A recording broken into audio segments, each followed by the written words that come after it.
Pernahkah di benak kalian berpikir untuk bisa hidup di dalam air? Ya, betapa asyiknya bisa bermain bersama ikan-ikan serta melihat pemandangan di dalam bawah laut dengan bebas. Nah, akan menyenangkan sekali jika kita memiliki kemampuan bernapas dan bisa hidup di dalam air. Apalagi kita bisa pergi ke Bikini Bottom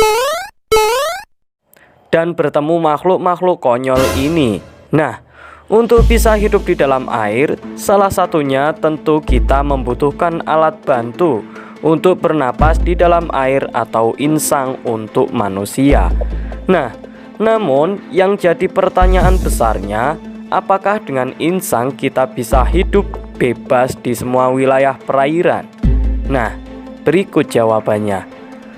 Manusia tidak didesain untuk hidup di air. Jika kamu bukan seorang penyelam profesional dan juga bukan pula orang suku Bajau yang bisa menahan napas selama 13 menit di dalam air, maka napasmu hanya akan bertahan sekitar 2 menit saja. Namun, kamu akan menyerah setelah 30 detik jika sebelumnya tidak pernah melakukan latihan pernapasan sama sekali. Jangan anggap oksigen tidak penting untuk tubuh, karena oksigen akan membantu sel-sel tubuh kita untuk menghasilkan energi. Rata-rata manusia menghirup oksigen 16 kali per menit. Jika bisa menghirup napas di dalam air, akankah kehidupan manusia tetap sama? Nah, ternyata kemampuan bernapas di dalam air saja tidak cukup untuk menjadi seorang Aquaman ya bosku. Jika berencana hidup di laut dalam, tubuhmu akan terkena hipotermia. Lah, hipotermia sendiri akan merusak jantung serta organ dalam lainnya. Tubuh kita tidak akan bertahan lebih dari 90 menit di air sedingin itu. Belum lagi tekanan air yang tinggi akan meremukkan tubuh kita yang tidak terbiasa berada dalam tekanan sebesar itu. Semakin dalam posisimu di dalam air, semakin besar tekanannya. Tetapi bagaimana jika kita hidup di dekat permukaan air? Oke, misalkan saja kita sudah punya kemampuan bernapas di dalam air dan lemak yang cukup untuk menghangatkan tubuh.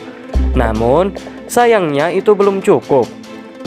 Kehidupan di air membutuhkan alat gerak yang mendukung layaknya sirip. Tanpa sirip, gerakanmu bakalan lambat dan benar-benar lambat. Akan sangat menyebalkan untuk melakukan kegiatan selambat itu.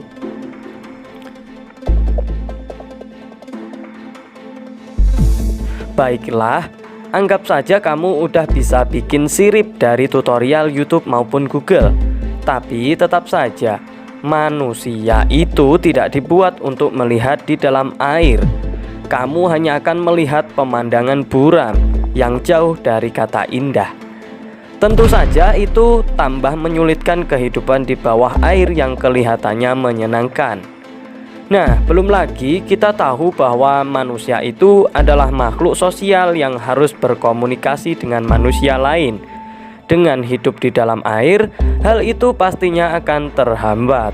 Jangankan debat atau diskusi dengan orang lain, mau ngomong sepatah kata pun kalian akan kesulitan. Mungkin hanya akan keluar kata ini. Ya, benar-benar tidak ada suara yang keluar dari mulutmu. Tidak hanya itu, makananmu akan jauh berbeda dengan sekarang. Kamu nggak akan bisa lagi makan nasi goreng, bakso, dan tentunya Indomie rasa klepon. Ikan mentah akan jadi makanan sehari-hari karena kompor nggak akan berfungsi di sini. Tapi berdoa saja semoga Krusty Krab masih berjualan Krabby Patty. Nah, pada kenyataannya insang akan mengubah hidup kita. Mungkin suatu hari dengan keajaiban penemuan-penemuan baru, kita akan bernapas di dalam air dan bertemu SpongeBob dan Patrick nantinya. Ya, terus tingkatkan imajinasimu kawan.